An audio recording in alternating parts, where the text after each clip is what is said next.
What's up, everyone? We are back for some more Mecha Break gameplay. This time, going to be playing as Aquila, one of the two sniper strikers currently in the game. And we're going to be playing on Cape Blanc Observatory, a map I have not shown off yet because it tends to have very one-sided matches and end up being very short and not very suitable for videos. I'm curious if that's everyone else's experience with it. Also, it just doesn't seem to show up as often in the queue, but maybe that's just my particular luck on that matter. But we are going to be trying out today with Aquila. I feel like it's a pretty good map for snipers, Aquila especially. But speaking of Aquila, I was actually not a believer in Aquila. I don't actually think they changed it too much from past beta to this beta. I think it's mostly stayed the same, but it wasn't until a few days into this beta where I really started to see its real strength. I was definitely on the train of Narukami is a far significant sniper. Aquila is just way too easy to hunt down and beat up. But after trying it out more, I've kind of realized that Aquila definitely has a lot of advantages, and I think I have converted over to the Aquila camp of it being better than Narukami.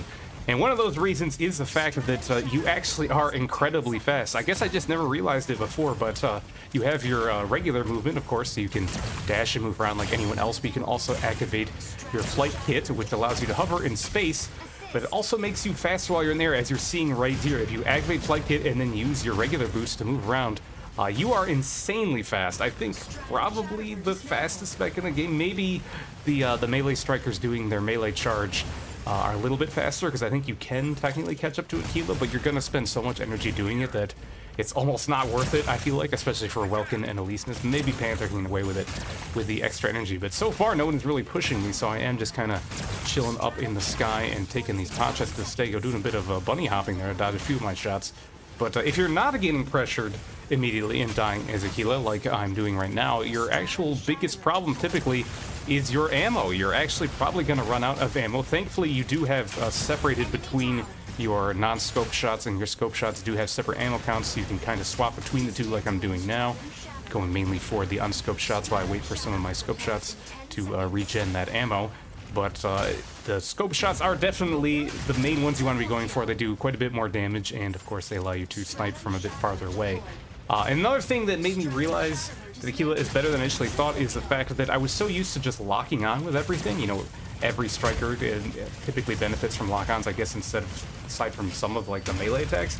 You know, even Narukami, usually you want to wait even longer after you've locked on, because you still got to let those shots charge up to their maximum damage. But in Aquila's case, you can fire that sniper pretty fast, especially the scoped version, and I found that I'm usually just better off not even waiting for the lock-on at all when I'm scoped in. Just go for the shots.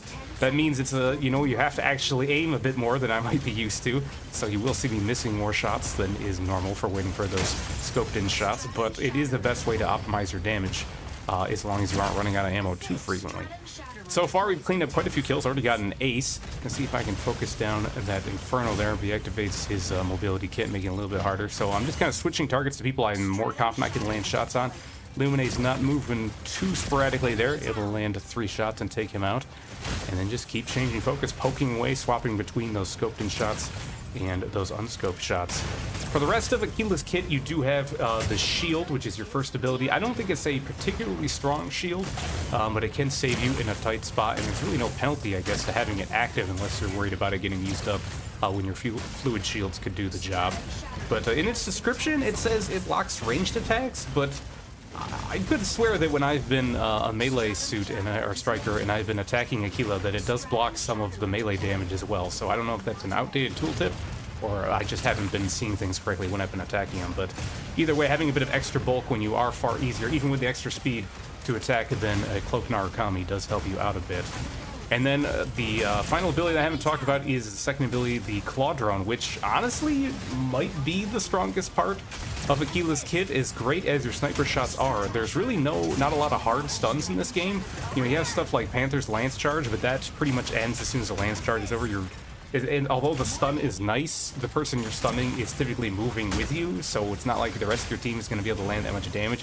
It's typically just to keep them stuck in the damage from that Lance Charge. But Claw Drone stuns for like 2 to 3 seconds, and it makes them very easy to hit. They just sit there and not much they can do, and your whole team can really just collapse on them. So Especially good if you have your team coordinating a lot and everyone can deal with it. Also good for getting stuff off you in a pinch against the melee. So that's kind of a decision you have to make. You know, do you want to use it offensively to finish off kills from someone who might be hard to get away? Can you try and lock down that Panaka? Even if they've got their bubble shield up, you might be able to burn through that.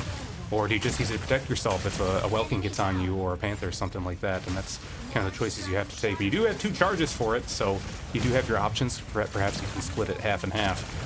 But so far I've used it to get, I think, just kills on that Aleseness and a Sky Raider once. So we've gotten pretty good value out of it so far. But for most of their team, hasn't really been able to push us too much. Stego here on the ground, he's taking some shots away at him, getting some Panaka walls dropped on his head. He's low, but he activates the cloak. And I think the cloak cloud around Stego does either block completely or disrupt energy attacks. So probably best not to waste my ammo there, but I'm going to turn and take out that Sky Raider. And we only need 1 more point. This is going pretty fast, like this map tends to go. So I haven't been really doing much objective stuff. I tried early on and got stopped by the Lumine. And the rest of my team is doing a great job of it, while I'm just up here fragging and getting as many kills as I can to clear the space. Cleared out 1 guy on the ground. It's Hurricane in the sky, trapped in a Welkin box. I don't think he's going to be able to disrupt anything. And we're taking shots at him in the cube. We do get that final dismantle, and that is going to be the match. And ended up being pretty quick, like I said. Overall, very dominant. Sometimes you get those more even matches on this map, but not as frequently as you might like. But we were able to get the MVP, so pretty happy with my Aquila performance. But since this was such a short match, I think we'll go ahead and jump in and show a second one as well. Do a bit of a double feature this time, because I did want to show off the new map, but I don't want to end in such a short amount of time. So we'll go ahead and hop right into that game.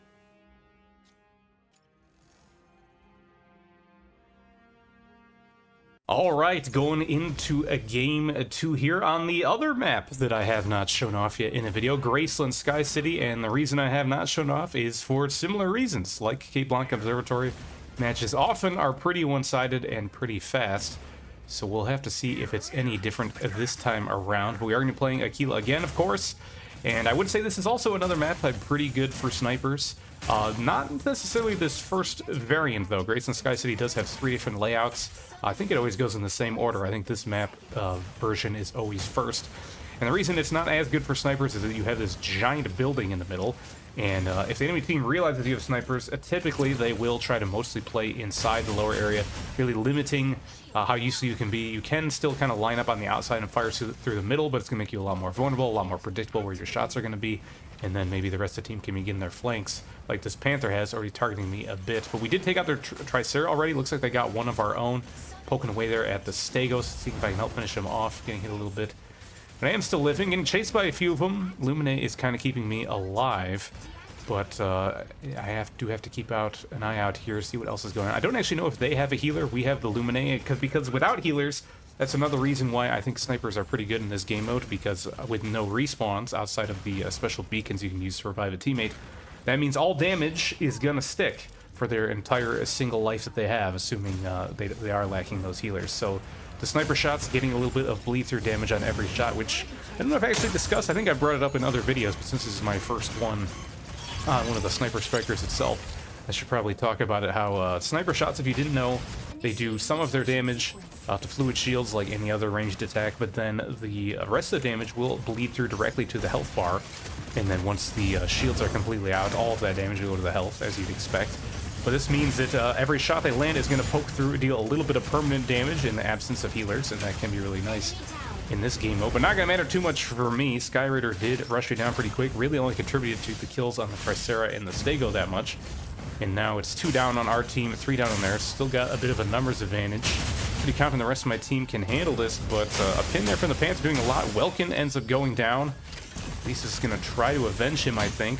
Lands a couple hits on the Panther. Got the Sky Raider harassing him as well. Now it's 3 down on each side. Leasness gets someone there. I don't even think it was the Panther. No, the Panther's still in front of him. Maybe he got the Narukami who was sitting in the middle of that. I don't actually know who he killed. Yeah, it looks like Narukami's dead there. He hit the invisible Narukami. Don't even think that was intentional. They picked off the Panther afterwards. Our Panther is chasing down the Sky Raider. They definitely don't have any healers left now, and we've got the Lumine. This is going to be a tough one for them to win, and of course, they did not. A round 1 going in our favor. No thanks to me. We'll have to see if we can contribute a little bit more going into round 2 here, and this map variant is a little bit more wide open. They've got the buildings to hide behind for cover, but you have these kind of high grounds on either side. And so unless you kind of get low in the center of the map behind those buildings, I'm going to have sight lines on you right from the get-go, already poking that Stego a bit. I see Panther down there. Looks like he's trying to rush our backline. Probably realizes I'm a threat if left alone. Skyrider went a couple shots in my direction as well. I'm just going to try and stay out of that. I know Skyrider was the biggest issue for me last time, even though that Panther got the lance hit on me. But already going from the Tricera again. He was an easy kill last time. Maybe not as quick this time. And we already got one down. It looks like, I think that might be our Illuminate. Illuminate or Panther got picked off really early, so that could mean things swinging in their way, but I land my claw drone there on the Panther, and that's what I talked about, where you can use it defensively or offensively, and we're using offensively twice here. Get that Panther killed, and a lot of damage on the Skyrider when he came in, already below half. But he's going to try and fly away. Going to see if I can give chase. Gets behind that building, and it looks like their Narukami is chilling up top, so that could be tough to push that. Another one of our team goes down, so we're actually behind again, but I know we have a lot of damage. I don't think they have that healer.